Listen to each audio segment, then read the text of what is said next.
मेरी बॉडी को भी जलाइए आप लोग, क्योंकि आप लोग सिर्फ यही कर सकते हैं और कुछ नहीं कर सकते। आप मुझे ऑर्डर दिखाइए ना, नहीं तो मुझे जाने दीजिए।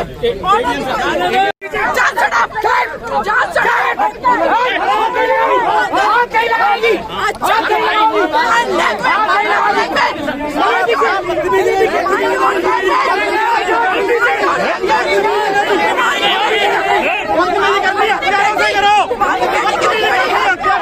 बेटी के बाप को, बेटी के बाप को,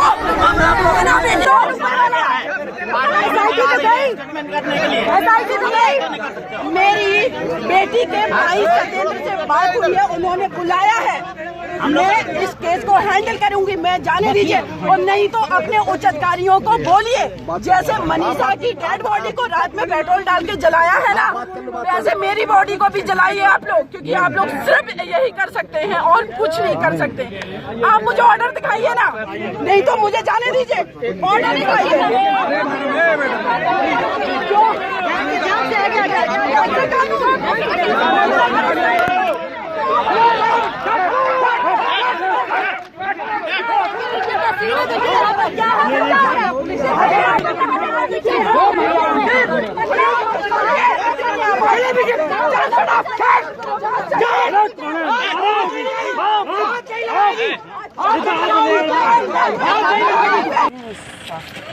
आप हैं सीमा पुष्पा जी? सीमा पुष्पा जी, आप यहाँ पे आई हैं, किस लिए आई हैं यहाँ? देखिए, मैं यहाँ पर मनीषा को न्याय दिलाने के लिए आई जी। जिस बेटी के साथ इतनी दरिंदगी की गई, उस बेटी को जस्टिस दिलाने की जगह उसको पेट्रोल डाल करके फूंक दिया गया पुलिस के द्वारा। आप उस बेटी को बचा नहीं पाए। लॉ एंड ऑर्डर आपका फेल था पूरी तरीके से। 8 दिन तक रेप का सेक्शन दर्ज नहीं किया आपने। जब उस बेटी ने अपना दम तोड़ दिया, उसके बाद किस वजह से आपने उस बेटी को पेट्रोल डाल के जलाया? हम बेटियों की डिग्निटी की कौन रक्षा करेगा? कानून नाम की कोई चीज या तो उन बेटियों को पेट्रोल डाल करके जलाया जाता है, जलाया गया। कौन है यहाँ से? उसके बाद आप देखेंगे एसिड छिड़का जाता है। आईडी नीचे करना जी वालों। जो लोग इस क्रिमिनल माइंडसेट के हैं वो एसिड छिड़कते हैं। पुलिस पेट्रोल छिड़क करके उस बेटी को मार देती है, उसकी आत्मा को मारा जाता है, उसकी डिग्निटी को मारा जाता है। मैं यहाँ इसलिए आई हूँ, आप लोगों के माध्यम से देश के प्रधानमंत्री, उत्तर प्रदेश के मुख्यमंत्री और जो लोग भी इस रिस्पॉन्सिबल पद पे हैं, उनसे मैं सवाल करना चाहती हूँ कि देश की 49% आबादी के लिए आज तक आप लोगों ने क्या किया है? आपकी क्या स्ट्रेटेजी है? बलरामपुर में जब तक ये दर्द कम नहीं हुआ, तब तक बलरामपुर में एक और बेटी को दरिंदों ने खा डाला, उसके साथ बर्बरता की।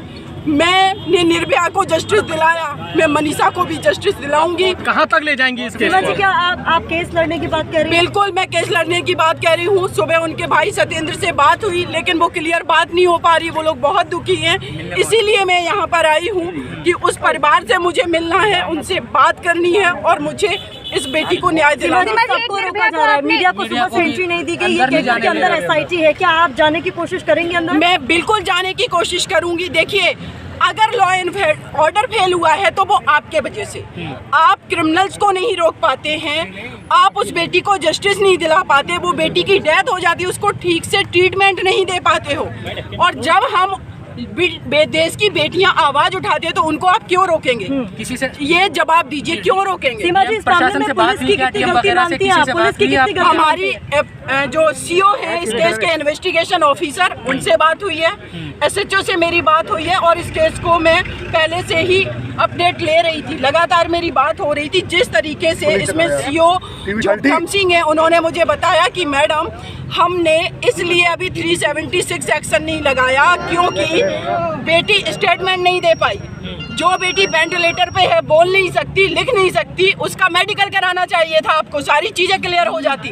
और आपने क्या किया? फॉरेंसिक टेस्ट के लिए भेज दिया। इस देश के अंदर फॉरेंसिक लैब कितनी है? 2-2, 3-3 महीनों में रिपोर्ट आती है, तब तक इस देश की बेटियां क्या इसी तरीके से मरती रहेंगी? ये सवाल है। इस बातों पर भी सवाल उठ रहा है सीमा जी, जिस तरीके से उसका अंतिम संस्कार किया गया, मानवता का अंतिम संस्कार कहा जा रहा है। बिल्कुल हिंदू रीति रिवाज में कहीं पर भी ऐसा नहीं होता है कि रात के वक्त और आप इस तरीके से जल्दबाजी में अंतिम संस्कार कर देते हैं। बिल्कुल। और देखिए, मैं तो आप लोगों को बताऊंगी कि हमारे देश के अंदर कोई भी व्यक्ति रिस्पॉन्सिबल पद पे है वो हमारे देश की बेटियों के लिए संवेदनशील नहीं है, क्योंकि अभी तक क्यों नहीं हमारे देश में कभी भी ऐसे कानूनी स्ट्रांग बने या फिर ऐसी कोई स्ट्रेटजी बना करके काम क्यों नहीं किया